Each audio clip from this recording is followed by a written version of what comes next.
Anthony first saw her on a crisp autumn day. The leaves crunched underfoot as students milled around the college campus, but none of them mattered. Only she did. The moment Anthony laid eyes on her, time seemed to slow. She was walking across the quad, her head tilted slightly down, earbuds in, completely oblivious to the world around her. Her long dark hair cascaded over her shoulders, her frame slender yet strong, moving with a fluidity that captivated him. He didn't know her name yet, but something inside him snapped into focus. She was perfect, too perfect. He watched her from afar, standing by the campus coffee shop, his hands gripping his cup a little too tightly. She moved through the crowd like a ghost, untouched, unaware of anyone around her. Anthony had never been this entranced by anyone before, never felt this all-consuming need to know someone, to possess them. His heart raced. He needed her in his life. Over the next few weeks, Anthony found himself arranging his schedule to match hers. He didn't approach her, at first. He was content simply to watch, studying her movements, her habits, her routine.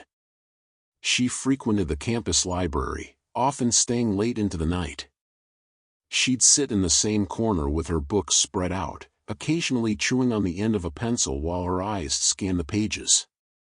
Anthony would sit a few tables away, pretending to study, but always keeping her in his peripheral vision. Her presence filled his thoughts. He imagined what her voice sounded like, what her skin would feel like under his fingertips. The more he observed, the deeper his obsession grew. It was intoxicating, consuming. He began to follow her beyond campus, to the grocery store, to the small apartment complex where she lived. He even managed to find out her name, overhearing it in a casual conversation with one of her classmates. Ashley. It felt like a key turning in a lock. Anthony knew this wasn't normal. He wasn't some romantic hero wooing a girl from afar. He was stalking her. The thought should have frightened him, should have forced him to stop, but it didn't. Instead, it fed the dark corners of his mind. It made him feel powerful, like he knew a secret that no one else did. Every time she walked by without noticing him, he smiled. She had no idea how close he was, how deeply he had burrowed into her life. He knew where she lived, what she liked to eat, when she studied, and when she returned to her apartment.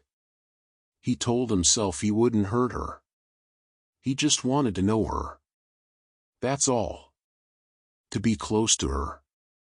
To understand her. But then something began to shift. His harmless obsession became something darker. Anthony found himself growing restless, agitated. He hated seeing her talk to other people, hated when she smiled at someone who wasn't him. It wasn't fair. Didn't she realize how devoted he was? How much he had done just to be near her?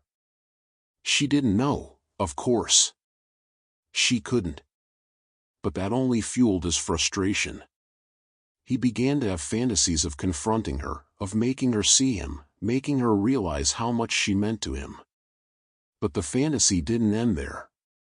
In his mind, he saw her crying, pleading with him to stop, but he couldn't. He wouldn't. Not until she understood. Not until she knew what it felt like to be watched, to be controlled. His dreams grew more violent, more intense. He would wake in a cold sweat, heart pounding, the image of her terrified face burned into his mind. It had to happen. He had to confront her. He couldn't wait any longer. The night was quiet. The campus was nearly deserted, with most students either at home or cramming for finals in the library. Anthony knew Ashley was there. She always stayed late on Wednesdays. He had it all planned out. She would walk back to her apartment just after midnight, cutting through the small, wooded path behind the library. It was secluded, dark. Perfect. He waited for her behind a large oak tree, the shadows swallowing him. His breath came in shallow, anxious bursts. His palms were sweaty, his heart racing. He could hear the sound of his own pulse thudding in his ears, but his mind was laser-focused on the task at hand. This was it. This was the night everything changed. Minutes passed like hours, and then he heard it, the soft shuffle of footsteps on the gravel path. Ashley. She was alone, as usual, her backpack slung over one shoulder, her face illuminated by the soft glow of her phone screen. Anthony's hands shook as he gripped the small knife hidden in his jacket. He wasn't sure if he'd use it. He didn't want to hurt her, not really. He just needed her to see him, to understand him. But the knife was there, just in case. As she drew closer, Anthony stepped out from the shadows. "Ashley," he called, his voice low but steady. She stopped, startled, looking up from her phone. Her eyes widened, but she didn't scream. She didn't run. She just stared at him, her expression unreadable. For a moment, neither of them spoke. The air between them was thick with tension. "I've been watching you," Anthony said, his voice trembling slightly. "For weeks. Don't you see? I've done everything to be near you. I know everything about you."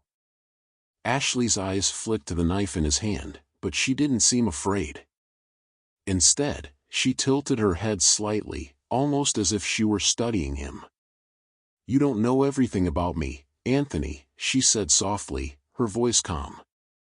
Too calm. Anthony blinked, taken aback. How did she know his name? He had never spoken to her before, never even introduced himself. His confusion deepened as she took a step closer, her dark eyes locking onto his. "I've known about you for a while now," she continued, her voice eerily calm. "I've felt your eyes on me.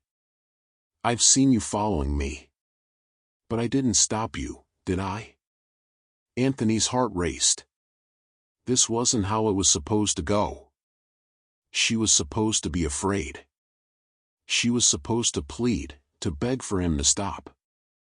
Instead, she was talking to him as if they were equals, as if she were the one in control. What are you talking about?" Anthony stammered, his grip tightening on the knife. Ashley smiled, a slow, predatory smile that sent a chill down Anthony's spine. "You think you're in control here, don't you? You think you're the one hunting me?" She took another step closer, and for the first time, Anthony felt real fear. There was something wrong with her, something off. Her voice, her eyes, the way she moved, it all felt wrong. His mind screamed at him to run, to get away from her, but his feet remained rooted to the ground. "I've been waiting for this," she said, her voice dropping to a low, almost guttural tone. "For you." The air around them seemed to shift, growing heavy and oppressive. Anthony's chest tightened as he struggled to breathe, his vision blurring. He tried to move, to step back, but his body wouldn't respond. Ashley's smile widened, revealing sharp, unnaturally white teeth. Her eyes, once dark and soft, now gleamed with a malevolent red hue. "You thought you were stalking me," she hissed, her voice no longer human. "Poor, pathetic Anthony. You're just another fool who wandered into my web." Anthony's heart pounded in his chest as panic set in. He tried to raise the knife, but his arm felt like lead. He was trapped, paralyzed, as Ashley's form began to shift and contort before his eyes. Her skin rippled, twisting and warping as something far more sinister emerged from beneath the human facade. Her once beautiful face twisted into a grotesque mask, her eyes glowing with an otherworldly light. Long, sharp claws extended from her fingers, and her mouth stretched impossibly wide, revealing rows of razor-sharp teeth. "You were never in control, Anthony," the creature that had been Ashley whispered, her voice dripping with malice. "I let you watch me. I let you follow me. I let you think you could have me. But now, it's my turn. Anthony tried to scream, but no sound escaped his throat. He could only watch in helpless terror as the demon closed the distance between them, her claws brushing against his skin, cold and unfeeling. "You wanted me, didn't you?" the creature whispered, her voice echoing in his mind. "Now, you'll have me. Forever." And with that, the world around him dissolved into darkness. The next morning, the campus was quiet. Students went about their day, unaware of what had transpired the night before. Anthony Farrow was gone, his disappearance unnoticed by most, just another face lost in the crowd. But Ashley still walked the campus, her dark hair flowing behind her as she moved through the throngs of students. She smiled to herself, her secret safe. No one knew. No one ever would. And somewhere, deep in the shadows, she waited for her next prey.